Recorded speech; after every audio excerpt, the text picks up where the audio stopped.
जय हिंद दोस्तों, practical astrology में आपका स्वागत है। मैं अविनाश और आज की इस वीडियो में एक लड़की की कुंडली का विश्लेषण करेंगे।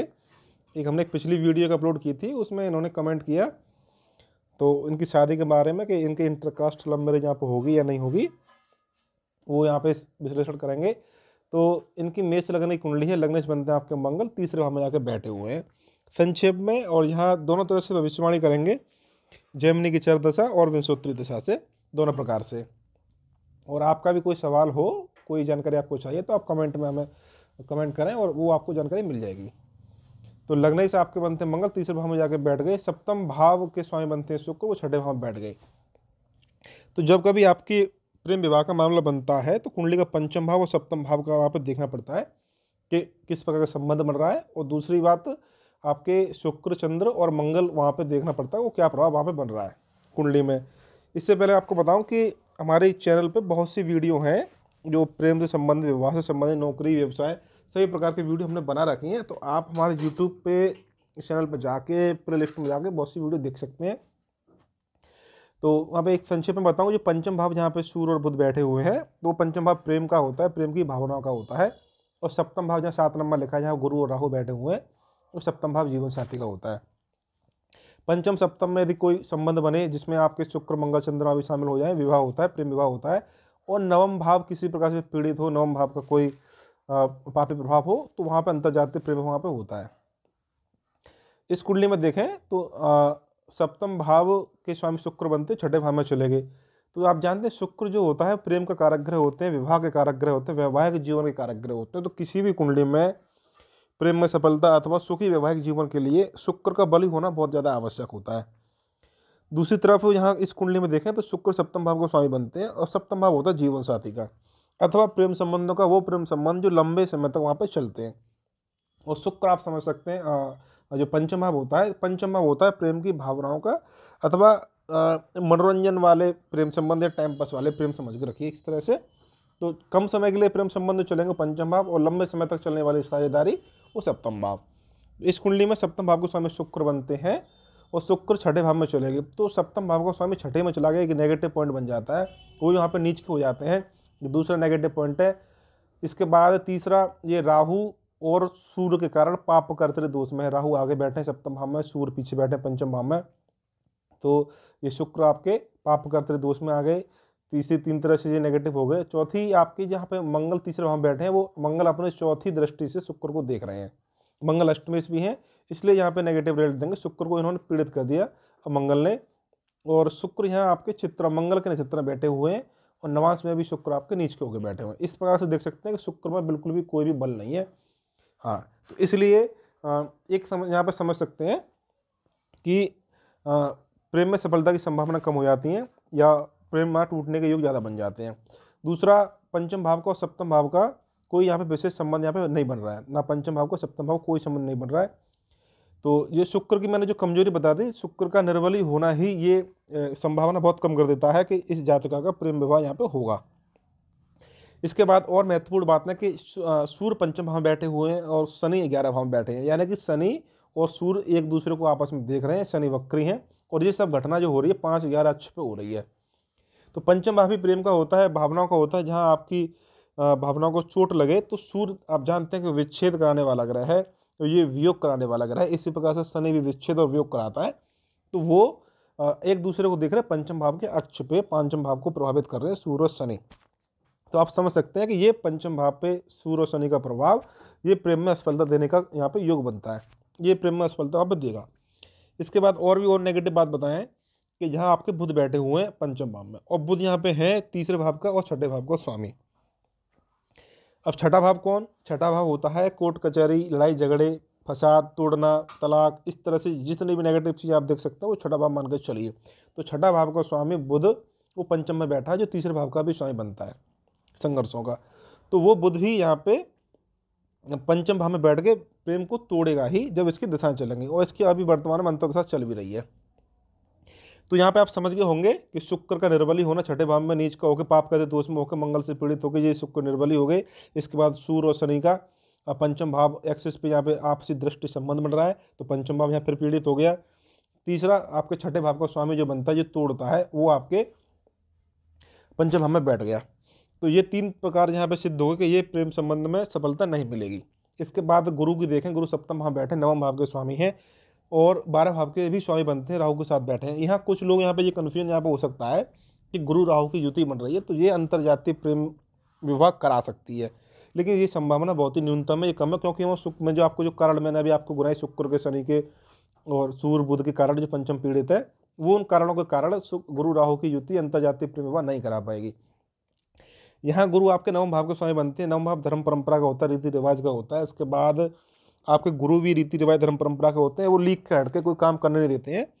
उसके साथ गुरु 12 भाव के भी स्वामी बनते हैं, क्योंकि कुंडली में किसी भी प्रकार का दोष हो, योग हो, कुछ भी कुंडली बोल रही हो, उसका ये इसका प्रभाव देखने में तब नजर आएगा जब व्यक्ति की दशाएं चल रही हो। तो यहाँ गुरु सप्तम भाव में बैठ के ये गारंटी देते हैं कि विवाह के मामले में ये अंतर्जातीय विवाह होने नहीं देंगे, क्योंकि गुरु परंपरा के कारक ग्रह हैं। हालांकि राहु के साथ बैठे हैं, वो फिर भी बैलेंस करके रखेंगे, नवम भाव के भी स्वामी हैं। तो ये गुरु अंतर्जातीय प्रेम भाव में कोई सहयोग नहीं करेंगे। दशाओं की हम बात करें तो राहु की महादशा चल रही है अक्टूबर 2013 से और चलेगी अक्टूबर 2021 तक। तो जो मुख्य कारण रहा, जो इनका जो प्रश्न था कि अंतर्जातीय प्रेम विवाह होगा अथवा नहीं, ये राहु का ही पूरा खेल है, क्योंकि राहु मतलब विजातीय, दूसरी जाति, दूसरे धर्म में ले जाने वाला अगर राहु है, सप्तम भाव स्त्री का होता है अथवा पुरुष का होता है, जीवन साथी का होता है, ये विपरीत लिंगी का होता है। राहु सप्तम बैठा है, उसकी चल रही है महादशा 2013 से 31 तक चलेगी।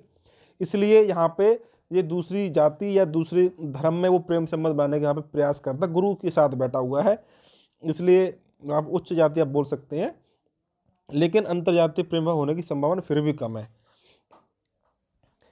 राहु की ओर बात करें तो राहु आपके गुरु के नक्षत्र ही बैठे हैं, तो अंतर्जातीय प्रेम संबंध दे सकते हैं, लेकिन गुरु का वो पूरा परिणाम देंगे, क्योंकि गुरु के नक्षत्र में बैठे हैं। नवांश कुंडली में आपके राहु शुक्र के नक्षत्र में बैठे हुए हैं, तो राहु ने गुरु का परिणाम देंगे राहु, और शुक्र का भी देंगे। जब शुक्र का देंगे तो शुक्र निर्बल ही है, यानी कि एक लंबे समय तक चलने वाली साझेदारी जो होगी वो टूट जाएगी। ये लंबे समय तक जो प्रेम संबंध चला होगा वो टूट जाएगा। जब गुरु का रिजल्ट देंगे तो गुरु भाग्य से, तो यानी कि विवाह के बाद भाग्योन्नति का योग भी बना देंगे, लेकिन 12 भाव का फल देंगे, तब वो एक प्रेम संबंध को तोड़ भी देंगे। इस तरह से यहाँ आप समझ सकते हैं कि ये राहु सिर्फ अंतर्जातीय प्रेम संबंध दे सकता है, लेकिन अन्य ग्रहों की कोई परमिशन नहीं है कि वो अंतर्जातीय प्रेम संबंध को विवाह में परिवर्तित वहाँ पे कर दें। तो राहु की महादशा और आपका बुध का अंतर, और बुध का अंतर जो मैंने आपको बता दिया, वो छठे भाव का स्वामी पंचम भाव को पीड़ित कर रहा है। छठा भाव तोड़ता है, पंचम भाव प्रेम है, तो उसको डैमेज करता है पंचम भाव को, यानी कि ये जो समय चल रहा है वो भावनाओं को चोट देने वाला चल रहा है। वर्तमान में गोचर में शनि मकर में चल रहे हैं, कुछ दिन बाद शनि आपके कुंभ राशि में गोचर करेंगे। या कुंभ राशि में जैसे गोचर करेंगे तो पंचम भाव में बैठे सूर्य को और गुरु को सूर्य को और बुध को देखेंगे। इसका मतलब ये कि पंचम भाव को चोट लगेगी, यानी कि प्रेम संबंध टूट जाएगा, और शनि अपनी तीसरी दृष्टि से लगन को देखेंगे। और गोचर में आपकी अप्रैल 2023 से गुरु लगन में पहले भाव में गोचर करेंगे, और जो सप्तम भाव को गुरु को, सूर्य को, बुध को, नवम भाव को देखेंगे, वहाँ पे विवाह का योग बन जाएगा। तो विवाह की हम बात करें तो गुरु की राहु की महादशा, बुध का अंतर, और जब गुरु का पति अंतर चलेगा, यानी अगस्त 2023 से लेकर दिसंबर 2023 तक, यानी दिसंबर के लास्ट 2023 के लास्ट में आप समझ सकते हैं कि तब विवाह का वहाँ पे योग बनेगा। विवाह का समय, विवाह वहाँ पे होगा। हालांकि विवाह का योग आपका अप्रैल 2023 से जब गुरु मेष राशि में गोचर करेंगे तब बन जाएगा। अब यहाँ पे जेमिनी की दशाओं के बारे में बात करते हैं। तो जेमिनी की जो चर महादशा चल रही है वो इस समय तुला की चल रही है, जो अगस्त 2017 से लेकर 2028 तक चलेगी, अगस्त 2028 तक।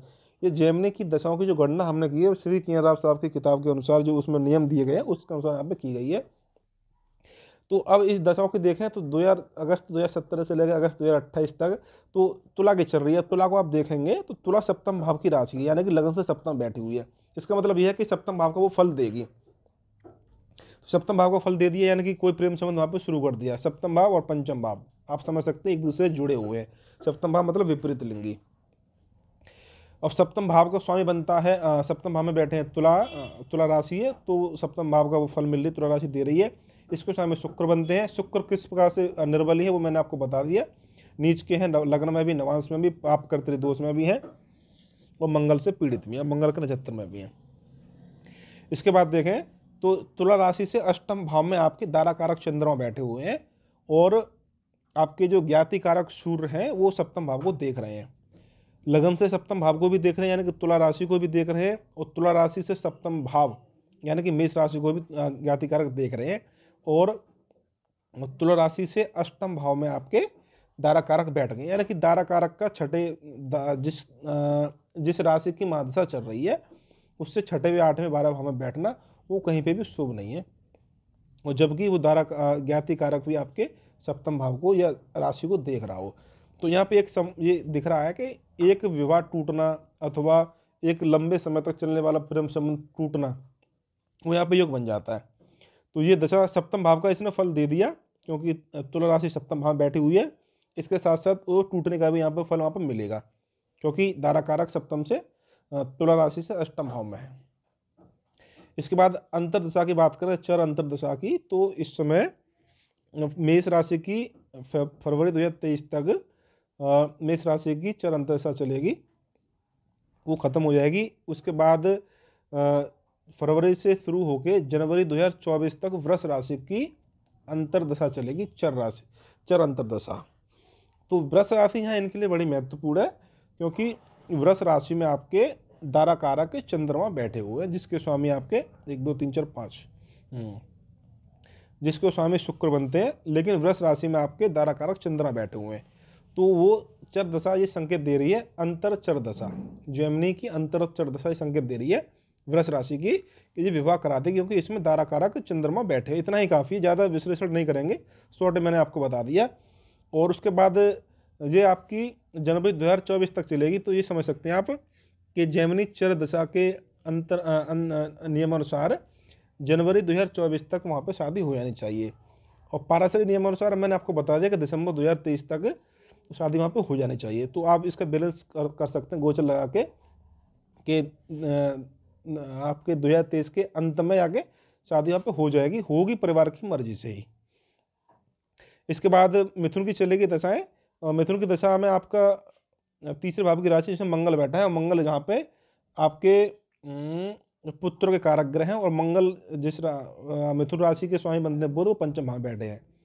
यानी कि मिथुन की जब चर अंतर्दशा चलेगी उसमें आपके मंगल बैठे जो कि पुत्र के कारक ग्रह है, पुत्र कारक हैं, और मिथुन के जो स्वामी बनते हैं बुध, वो पंचम भाव बैठे। इसका सीधा संकेत मिल रहा है कि मिथुन की जब आपकी चर अंतर्दशा चलेगी, जो कि जनवरी 2024 से लेकर दिसंबर 2025 तक चलेगी, उस दशा में वहाँ पर संतान का योग बनेगा। संतान का पक्ष मैंने अलग बता दिया। तो संक्षेप में मैं आपको बता दूं कि इस कुंडली में अंतर्जातीय प्रेम विवाह योग की संभावना बहुत कम है, ना के बराबर है, और वहाँ पे गुरु सप्तम भाव में बैठे, इस कारण से वहाँ पे सजातीय सेम कास्ट में यहाँ पे शादी वहाँ पे होगी। और यहाँ पे सलाह भी यही दी जाती है कि वहाँ पे सेम कास्ट में यहाँ पे शादी करनी चाहिए, क्योंकि यह शुक्र आपका बहुत ज़्यादा कमज़ोर है। एक तरह से कुछ अगर अशुभ फल देने पे आ जाए राहु, जो कि शुक्र का ही फल देंगे, गुरु का ही फल देंगे, तो तलाक तक की स्थिति बना सकते हैं। तो आप इसको पहले प्रेम संबंध को टूटने का अर्थ आप ये समझ सकते हैं कि पहला यहाँ पे तलाक हो गया, इस तरह से आप समझ सकते हैं। शादी से पहले आप पार्वती मंगल स्त्रोत या आपके जो शुक्र को बलवान करने के लिए आप उपाय कर सकते हैं। सुखी वैवाहिक जीवन के लिए पार्वती मंगल स्त्रोत का जब बहुत ज़्यादा आवश्यक होता है, तो वो आप यहाँ कर सकते हैं। तो इस वीडियो में हमने आपको संक्षेप में पाराशरी नियमानुसार कुंडली का विश्लेषण कर दिया, साथ में आपके चर दशा भी लगा दी। दोनों दशाओं के प्रयोग से आप दशा निकलती है, दिसंबर 2023 के लास्ट तक आपको शादी वहाँ पर हो जानी चाहिए। अंतर्जातीय प्रेम विवाह की संभावना बिल्कुल ही कम है, ना के बराबर है।